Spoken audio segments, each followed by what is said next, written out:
நம்ம 2024 21 எதிர்பார்த்து தான் நாம் தேவனிடத்தில் உள்ள கிரியைகளை எதிர்பார்ப்போம். ஆனால் தேவனுடைய செயல்கள் எப்படிப்பட்டதாக இருக்குன்னா, இப்போது உள்ளதை மட்டும் அவர் வைத்து செயல்பட மாட்டார். எதிர்காலத்தில் நாம் எப்படி இருக்க போகிறோம் என்பதை வைத்து தான் அவர் செயல்படுகிறவராக இருக்கிறார்.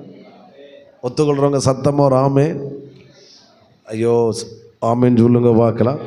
ஒரு பிள்ளைய நம்ம ஒரு ஸ்கூலில் விடுகிறோம், 10th முடித்து 11th ஒரு குரூப்பு அவனை சூஸ் பண்ண வைக்கிறோன்னா, ஆமே நம்ம ஒரு பிள்ளைய திருமணம் பண்ணி கொடுக்குறோம். இதெல்லாம் செய்யும்போது ஒரு நல்ல பெற்றோர் எதை பார்ப்பார்கள் என்றால், அந்த பிள்ளையினுடைய ஃபியூச்சரை பார்ப்பாங்க.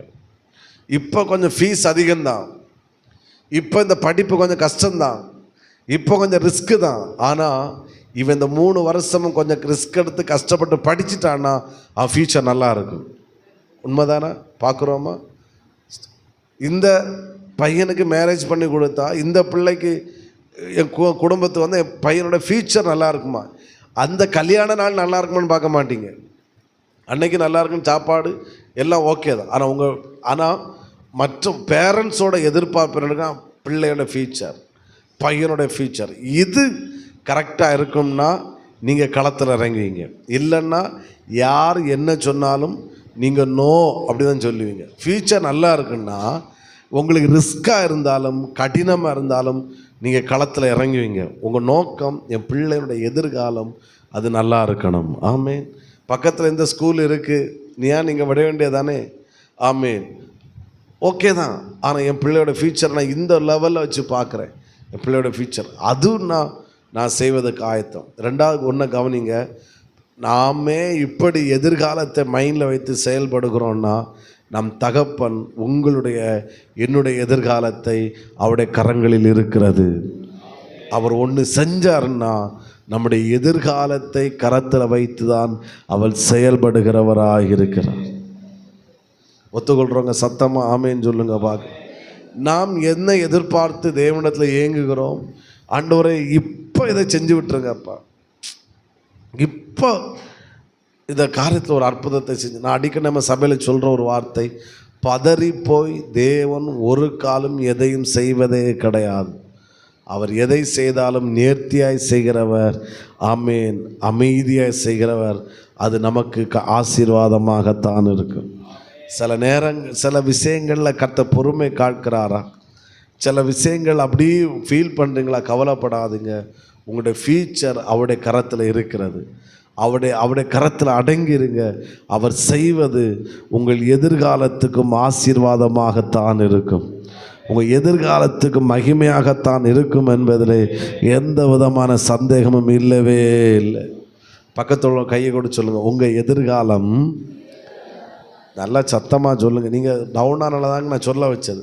சத்தமாக, உங்கள் எதிர்காலம் கர்த்தருடைய கரத்தில் இருக்கிறது. சத்தமாக ஆமேன்னு சொல்லுங்க பார்க்கலாம். ஓகே, கரங்களை உயர்த்தி ஆண்டவர் மகிமைப்படுத்துங்க. ஆமேன். நான் சொன்னேன், நம்ம பிள்ளைகளுடைய ஃபியூச்சர் நம்ம எவ்வளோ பார்க்குறோம், எவ்வளோ கவனிக்கிறோம். நம்ம பிள்ளைகளுக்கு இந்த எதிர்காலத்தில் இது ஆபத்தாக இருக்கும், இது கரெக்டாக இருக்காது அப்படின்னா அந்த பிள்ளை எவ்வளோ அடம் பிடிச்சாலும் நம்ம அதுக்கு நோன்னு சொல்கிறோம். ஏன் அப்படின்னா அவனுடைய ஃபியூச்சர் இப்போ இல்லை, அது நோக்கம் எதிர்காலம். புரிஞ்சவங்க ஒரு ஆமேன்னு சொல்லுங்க பார்க்கலாம். ஆமேன். நான் உங்களை பார்த்து இயேசு நாமத்தில் சொல்கிறேன், உங்கள் எதிர்காலத்தை அறிந்தே கர்த்தர் நமக்காக செயல்படுகிறார். அதான் பாயிண்ட்டு. சொல்லுங்கள், உங்கள் தலைக்கு மேலே கையை வச்சு சொல்லுங்கள், என்னுடைய எதிர்காலத்தை அறிந்தே கர்த்தர் எனக்காய் செயல்படுகிறார். ஒத்துக்கொள்கிறவங்க சத்தமாக ஆமேன்னு சொல்லுங்க பார்க்கலாம். அடுத்த ஒரு வேர்டு கூட, இந்த செகண்ட் வேர்டு இன்னொரு வேர்டு, என்னுடைய தேவன் எனக்காய் செயல்படும் போது என் எதிர்காலம் ஆசீர்வாதமாக இருக்கும். யாருக்கெல்லாம் தேவன் செயல்பட்டாரோ, கிரியை செய்தாரோ, அவர்கள் அத்தனை பேருடைய ஃபியூச்சரும் அழிந்து போகலை, ஆசீர்வாதமாகத்தான் இருந்துச்சு. ஆண்டவர் யோசேப்பை எகிப்துக்கு அனுப்பும்போது அவன் நினைச்சான், என் ஃபியூச்சர், என் எதிர்காலம் முடிஞ்சிட்டு அப்படின்னு. அண்ணன்மாருங்க எகிப்துக்கு அனுப்பும்போது யோசேப்பின் எதிர்காலம் முடிந்து விட்டது அப்படி தான் நினச்சி அனுப்புனாங்க. ஆனால் இவர்கள் அல்ல அனுப்புனது, கர்த்தரே யோசேப்பை எகிப்துக்கு கொண்டு போனார். ஆமேன். சத்தமாக ராமேன்னு சொல்லுங்க பார்க்கலாம். கர்த்தரே எகிப்துக்கு என்ன செஞ்சார்? கொண்டு போனார். போத்திபாருக்கு வீட்டில் போன போது கொஞ்சம் நம்பிக்கை துளிர்த்தது. சரி, பிச்சை எடுக்காமல் வாழ்ந்துடலாம் அப்படின்ற ஒரு நம்பிக்கை துளிச்சு இந்த வீட்டில் இருக்கு. ஆனால் சிறைச்சாலைக்கு போன போது இருக்கிற நம்பிக்கை முற்றிலுமாய் போய்விட்டது. இனி வாழ்வதற்கு வாய்ப்பே கிடையாது. யோசேப்பே, உனக்கு ஒன்று தெரியுமா? நீ ஆராதிக்கிற தேவன், உன்னோடு கூட இருக்கிற கர்த்தர், உன்னுடைய எதிர்காலத்தை அறிந்து உனக்காய் செயல்படுகிறவர். கர்த்தர் சிலரோடு தீர்க்க தரிசனமாய் பேசுகிறார். உன் எதிர்காலம் என்னுடைய கரத்தில் இருக்கிறது. உன் எதிர்காலத்தை குறித்து நீ கவலைப்படாத, நீ சோர்ந்து போகாத, உன் ஃபியூச்சர் அழிந்து போகாது. அவன் யோசேப்பை போல உன் எதிர்காலம் மகிமையாக இருக்கும், ஆசீர்வாதமாக இருக்கும், வெற்றியாக இருக்கும் என்று கர்த்தர் தெளிவாக சொல்லுகிறார். இப்போ நீ சென்று கொண்டிருக்கிற பாதைகளை பார்க்கும்போதும் ஃபியூச்சர் எங்கேயோ போய் முடியுன்ற பயம் இருக்கலாம், கவலை இருக்கலாம். கவலைப்படாத, யோசேப்போடு இருந்த கர்த்தர் உங்களோடு கூட இருக்கிறார். ஹல்லேலூயா. சத்தமே ஆமென் சொல்லுங்க பார்க்கலாம். அநேகர் ஃபீல் பண்ணுற ஒரு விஷயம் இதுதான், என் எதிர்காலம் எப்படி இருக்குமோ, என் வருமானம் இவ்வளோ தான் இருக்குது, என் குடும்ப சூழ்நிலை இவ்வளோ தான் இருக்குது, என் பிள்ளைகளை வச்சு என்னால் இப்படி தான் பண்ண, பட் என் எதிர்காலம் எப்படி இருக்குமோ. ஆனால் நான் இப்போ இருக்கிற சூழ்நிலையை பார்த்தா என் எதிர்காலம் முடிஞ்சு போயிடும் போல இருக்குது.